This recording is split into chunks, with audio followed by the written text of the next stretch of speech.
여러분 안녕하세요, 롱장입니다. 저는 이제 결혼하신다는 분, 그리고 이제 자녀가 태어나신 분들, 신혼부부, 이런 분들의 상담에 좀 애착을 가지고 있는 편인데요. 이분들에게 제가 최근에는 진행을 못했지만 좀 만나서 상세하게 안내를 드릴 때 원래 해드리는 얘기가 있습니다. 제가 오랜 시간 동안 이 얘기를 못했는데 이걸 영상으로 한번 정리하고자 합니다. 집을 알아보시는 분들, 그리고 사실 투자하시는 분들도 이 사실만큼은 알고 있으셔야 장기적인 포트폴리오를 만들 수가 있습니다. 한번 같이 보시죠. 시청하시기 전에 구독하기, 좋아요, 멤버십 부탁드리고요. 멤버십은 매주 토요일 라이브를 진행하고 있습니다. 그리고 제 정규 강의 15기는 지금 접수 기간인데요. 이게 데드라인이 정해져 있습니다. 자세한 내용은 아래 링크에서 확인이 가능하세요. 전셋값 이럴 줄이야. 신혼집 알아보던 예비 부부 난감. 무슨 뜻이냐면 전세가 반등을 했다는 거예요.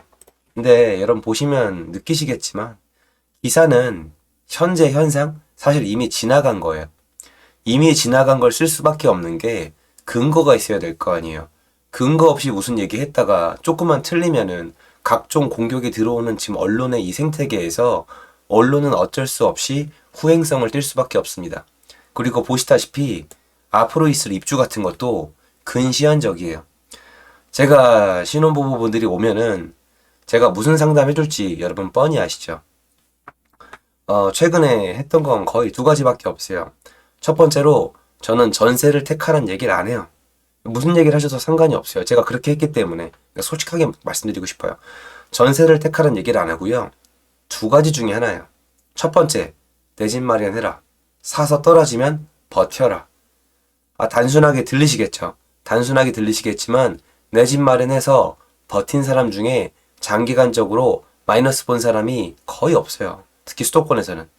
두 번째, 월세를 살면서 공격적으로 투자를 원한다면 해봐라. 다만 이게 리스크가 굉장히 크다. 그리고 수익이 꽤 괜찮아야 한다. 그리고 월세로 살면서 투자를 하면 의외로 내 집 마련하고 투자하는 것보다 멘탈이 굉장히 약해진다라고 말씀을 드렸습니다. 그리고 제가 예전에 만나 뵙고 말씀을 드리면 이것까지 말씀을 드렸는데요. 요거 한번 같이 볼게요.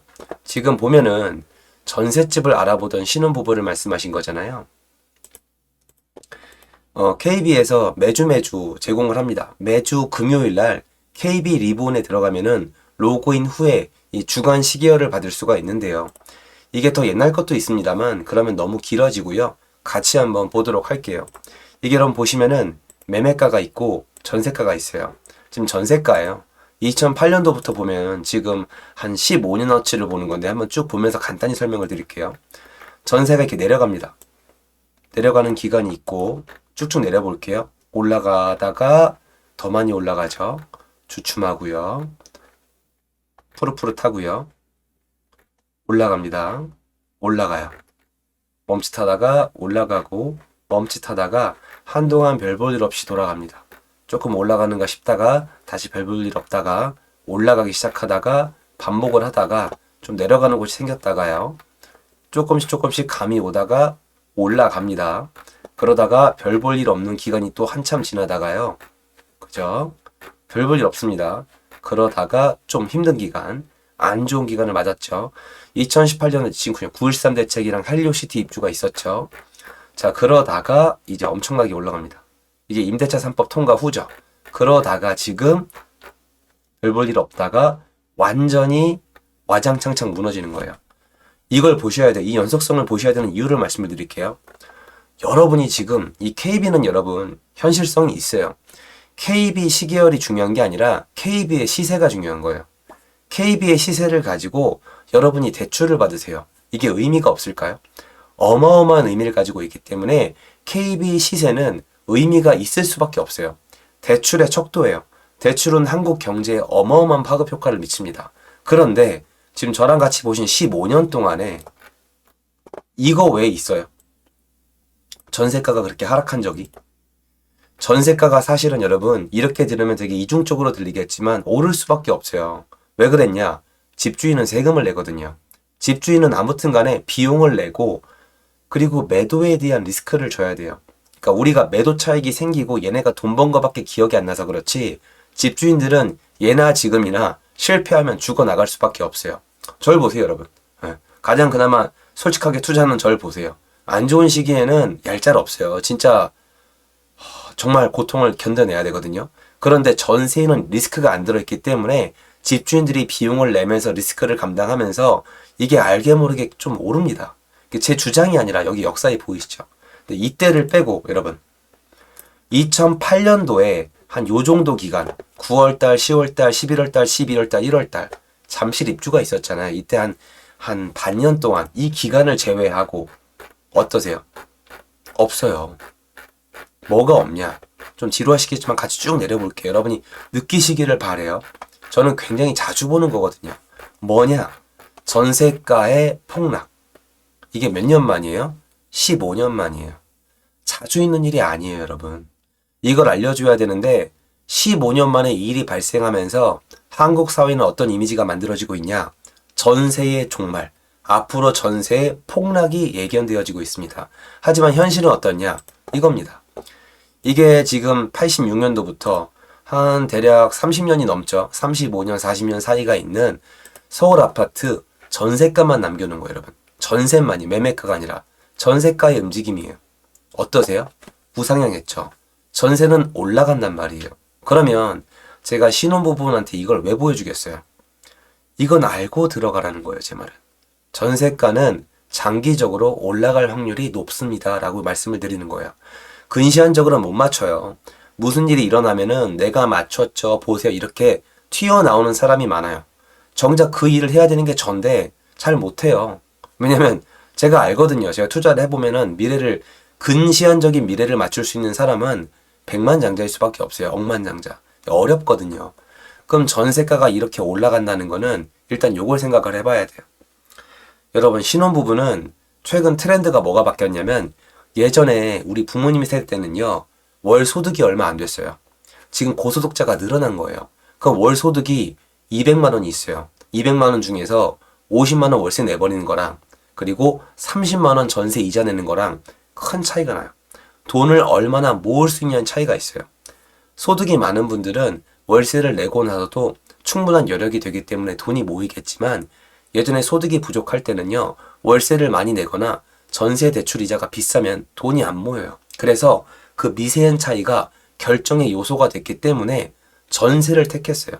저희 부모님 세대 때는 한 신혼부부 60%에서 70%가 전세였습니다. 그러함에도 전세는 올라왔죠. 전세 수요가 있었기 때문에 최근 주춤했죠. 그래서 지금 보시면은 이 대가가 뭐냐, 여러분? 이 대가가 뭐냐? 월세 폭등이었어요. 월세가 이 시기 동안 여기 있죠, 여러분. 여기서부터 2020년도 8월 달에 임대차 3법 통과한 이후부터 지금까지 한 2배 올랐습니다. 그러면 사실 전세자금 대출 이자가 2배가 오른 건 맞지만 이게 다시 밸런스가 맞춰질 가능성이 높단 말이에요. 제가 하고 싶은 얘기는 지금이나 예나 전셋집을 구하는 신혼부부 분들은 전세가가 올라갈 수 있다. 그리고 역사적으로 앞으로 지금 한동안 폭락했지만 전세가가 계속 올라갈 가능성이 높다는 걸 아셔야 되고 한 가지 더 아셔야 돼요. 이미 지나간 얘기인데 임대차 3법 통과 이후에 전세 가격이 통계학적으로 3중 가격이 됐어요. 근데 지금 언론에서 나오는 내용들은 어디에 초점을 맞췄는지 몰라요. 3중 가격 중에 하단의 가격을 맞췄다가 폭락했다. 3중 가격 중에 상단을 맞춰서 상승했다. 이런 얘기 흔들리면 안 되거든요. 그래서 이것도 지금 뭐 대단하거나 놀랄 일이 아니라 전세가는 워낙 오락가락하고 입주는 항상 있었어요. 중요한 건 여러분이 2년, 4년 후에 전세로 산 다음에 최종적으로 어떻게 할 건지 계획을 세우셔야 돼요. 근데 그때 전세가는 올라가 있을 가능성이 더 높아요. 역사적으로. 그래서 계획을 세울 때 월세를 내게 되면 돈이 얼마나 안 모이겠다. 아니면 얼마 이상 모을 수 있겠다. 이거랑 전세로 들어가면 나중에 전세를 이만큼 올려줄 수가 있겠다. 이거. 그리고 매매를 하게 되면은 추후에 시세가 어떻게 되겠다. 이거를 다 계산을 하셔야 돼요. 이걸 계산 안 하고 지금은 무조건 매매가는 폭락할 거야. 전세가도 더 내려간다니까 나 월세가 좋겠다. 이런 거 말고 내가 이거를 택했을 때 내가 추후에 이 계약이 만료가 됐을 때 내가 어떤 입장에 놓이게 될지가 무척 중요합니다. 그리고 이것도 중요해요. 난 집 살 계획이 없다. 영원히 없다. 그럼 월세 괜찮아요. 저랑 상담하시는 분들은 내 집 마련 계획이 있으시거든요. 전세를 준비하는 분들도 난 내 집 마련이 앞으로 계획이 전혀 없다. 그러면 전세의 안전성만 따지면 돼요. 제가 얘기하는 모든 건 나중에 내 집 마련이 전제 조건입니다. 그런데 전세가가 올라가면은 매매가에도 영향을 미치거든요. 지금은 더더욱 그래요. 그래서 이런 기사에 흔들리지 마시고 역사적으로 최근의 전세가 폭락이 굉장히 오랜만에 있었던 이벤트입니다. 그러면 이게 끝나고 나면 전세가는 회복이 됩니다. 제가 왜 이렇게 자신 있게 말씀드리냐면 사실 이미 회복이 됐거든요.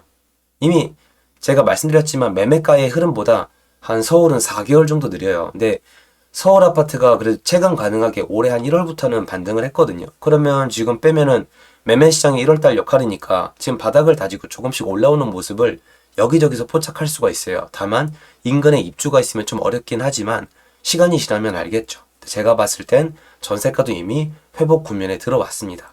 그럼 신혼부부 분들은 이런 내용들을 다 알고 결정을 하는 게 중요하겠죠. 투자하는 분들도 이 내용 정도는 알고 있는 게 좋아요.